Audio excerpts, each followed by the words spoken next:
Welcome back, Legend. So I want to talk to you guys about how to recover from your training.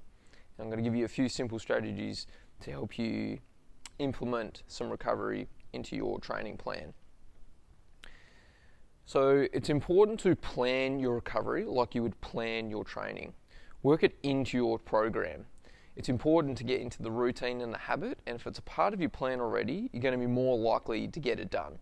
A lot of people tend to ignore a lot of these things because it can be a little bit slower and boring, but we need the yin and yang of our training. This is how we can generate holistic performance. Is if we're just go, only focusing on the main stuff, the high intensity training, we're going to need to rebound and equilibrium that. So you need to make a yin and a yang type scenario where there's we need the high intensity stuff that's going to help us improve our performance, but how we recover from that high intensity stuff is really where we start to see the benefits. If you just keep going harder and harder with your training, you're really actually getting more and more fatigued, so you're actually becoming less fit. So where we truly get the benefit of our training is via our recovery. Hence why these strategies are going to be really important. You need to make it a priority in your schedule. Now, if time doesn't persist, we need to find ways to fit even small pieces into your day. It might not even be a part of your actual training session, but it might be a separate part of your day. It's actually probably more beneficial if it is a separate part of your day, so it's a separate focus. But you can also tack it on the back of your gym workout, where we kind of warm up, so we ramp up, our workout is the peak of our workout, and then as we're coming down towards the back end of the workout, we finish with that kind of cool down and some recovery techniques. You can also have recovery days, using a full day to promote recovery, and this isn't just necessarily sitting around doing nothing. Sometimes this definitely can be beneficial, like a full rest day, but adding in more active type recoveries can be really beneficial on a completely different day. I really like to start with the low-hanging fruit. So the low-hanging fruit for me is sleep, stress, and nutrition. So these are the things that are relatively cost-effective and really simple to start to implement. They're not fancy. These are things that you can start to do straight away. So with sleep, let's start with just 8 to 9 hours a night. Just shoot for that amount. You can track your sleep via an app called Sleep Cycle. This is really cool. It'll kind of accumulate some data of your sleep quality, and then it'll give you a percentage of sleep quality. Look, it's not super duper accurate, but it's pretty close, and it's a great way to just get an appreciation of how well you're sleeping. And it might help you actually make some adjustments around your sleeping patterns. If we're going to sleep better, we're definitely going to start to improve our recovery. Stress. So working on some mindfulness techniques. Meditation, we can use an app such as Headspace that has these really cool 10 to 15 minute meditation pieces.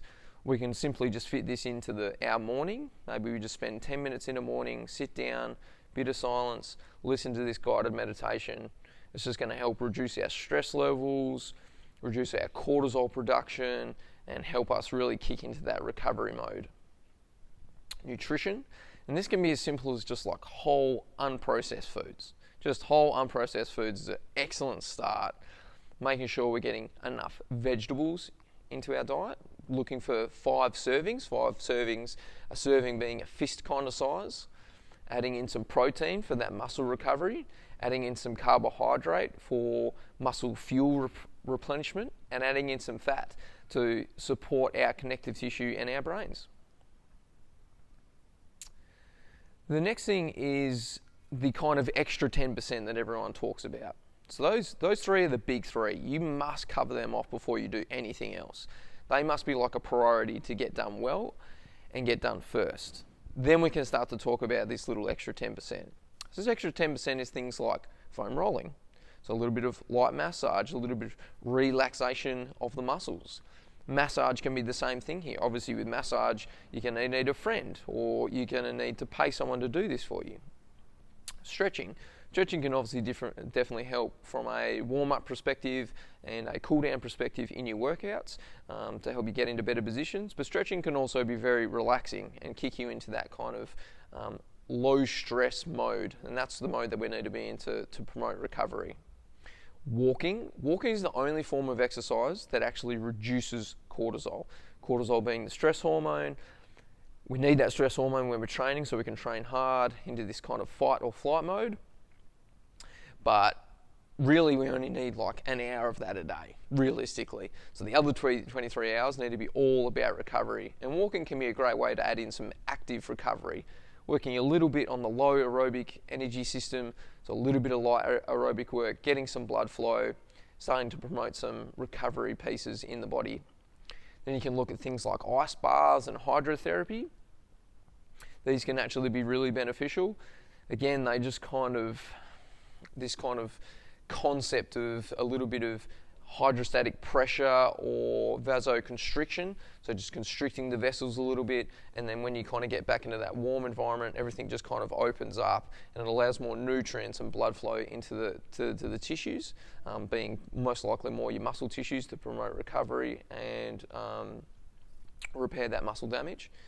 And then the last one would kind of be like supplements. Supplements is like the very last thing that you need to be ticking off. If you're killing all these other things, then fair enough, we can look into some supplementation. And this can go from, protein powders to zinc and magnesium. There's so many different supplements that we could take. But first things first, get the big three ticked off. They're the main ones. Get the big three: sleep, stress, and nutrition. Tick them off. Then we can work on your other 10%ers: foam rolling, massage, stretching, walking, ice baths. Then we can think about supplementation as almost that little 1%, that cherry on top of that delicious recovery cake. All right. Hopefully that helped, guys. Thanks.